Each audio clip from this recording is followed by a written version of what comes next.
Hey guys, I wanted to make you a video about writing formulas for ionic compounds. I know many people were out with band or football or what have you today, so I wanted to give you a heads up on what we did in class today. So we talked all about writing formulas for ionic compounds. You've talked about covalent compounds, but this is different. This is for ionic compounds. There's a different naming system for that, okay? So we're going to start by, I want you to do the formula for these elements using Lewis dot, okay? And when we do Lewis dot, you know, we put one dot on either side, and then I want you to draw an arrow from magnesium to chlorine showing the transfer of electrons. Okay, pause the video to go ahead and do that, and I want you to find the formula from that. Okay, I'm assuming you've done that, okay? And so the first thing you do is magnesium has 2 valence electrons. Why? Because of its position on the periodic table, right?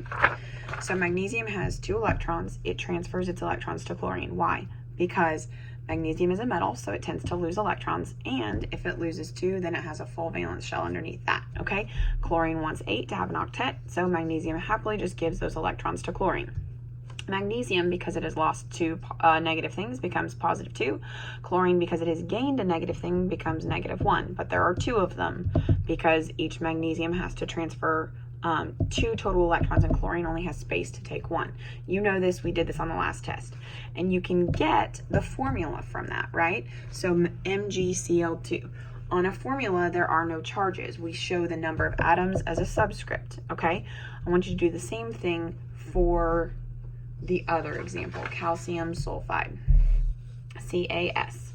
So calcium has 2, sulfur has a space for 2, so calcium loses both, sulfur gains both, and it becomes CaS. Okay, now the worksheet that you did today in class is kind of long, so if you were to do this for each of those, it would take you forever. So I am going to teach you a shortcut in just a second. But first, I want to talk about some things, okay? You know that the reason this works out, the reason why we have to have 2 chlorines and all of that is because, I'm going to switch this out, because in order to make a neutral compound, you have to have twice as many chlorines as magnesium, since each one of these is -1 and this one is +2. So altogether, it makes a neutral compound, okay? Another thing I want you to notice, you did 2 examples and I picked these for a reason. You did one with magnesium and one with calcium, and they are in the same group on the periodic table. Yes? Magnesium, calcium, they're both in group 2. And I want you to notice they both formed +2 ions. Magnesium +2, calcium +2. I wonder if there's a reason for that, okay? So, you know, valence electrons on the periodic table go 1, 2, 3, or excuse me, 1, 2, skip the middle, 3, 4, 5, 6, 7, 8, yes? But we also know that things bond because they're looking for stability like a noble gas.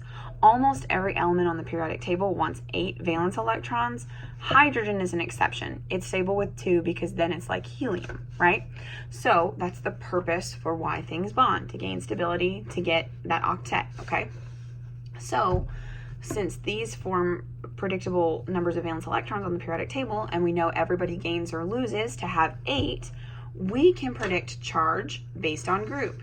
So group 1 always forms +1 ions, okay? Why? It's easier to lose 1 electron than to gain 8.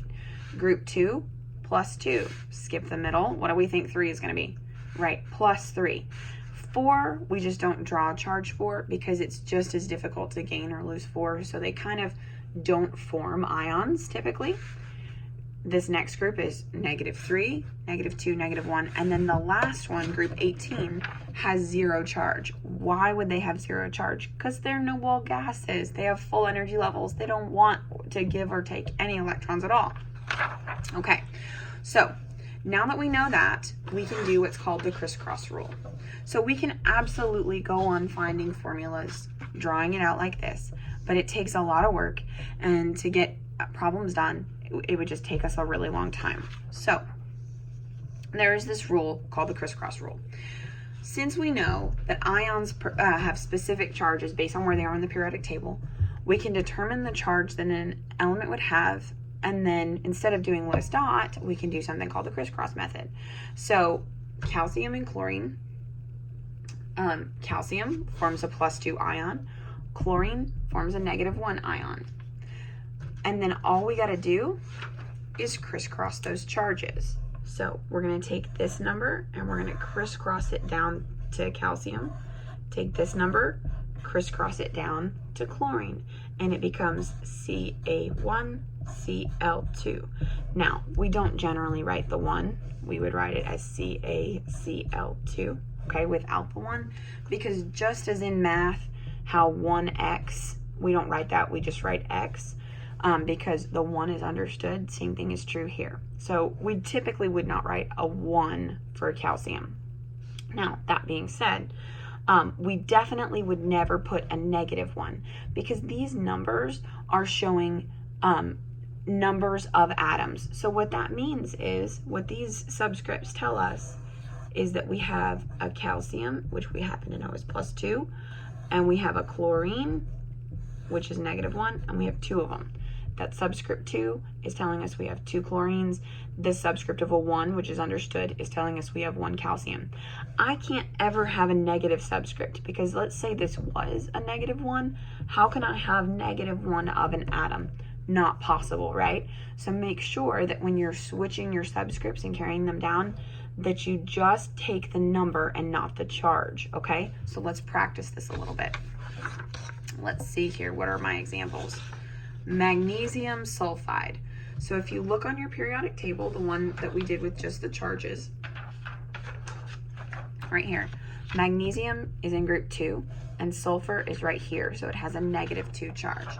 So magnesium is +2, and sulfur is -2. We're going to crisscross those charges, and we're going to get Mg2S2. Hold up. Those are the same number. When we have the same number, we have to simplify it, okay? So we're going to make that MgS. Just as in math, we always have to put things in as simple as possible terms. In this class, same thing, okay? So if we end up with repeating numbers, we simplify. Now let's do another one. Aluminum oxide. Aluminum is in group 13, so it's +3, again, where it is on the periodic table. Oxygen is -2. I'm going to steal those numbers, and I'm going to crisscross them down. Al2O3. Can I simplify? No. So that's my answer. Again, why does the crisscross method work? Because I'm canceling out the charges, okay? It's the least common factor, all right? So if I have 2 plus 3's, that is the same, or it cancels 3 minus 2's, okay?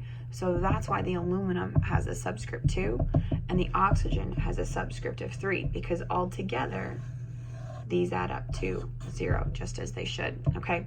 Again, this is just the reasoning behind why the crisscross rule works.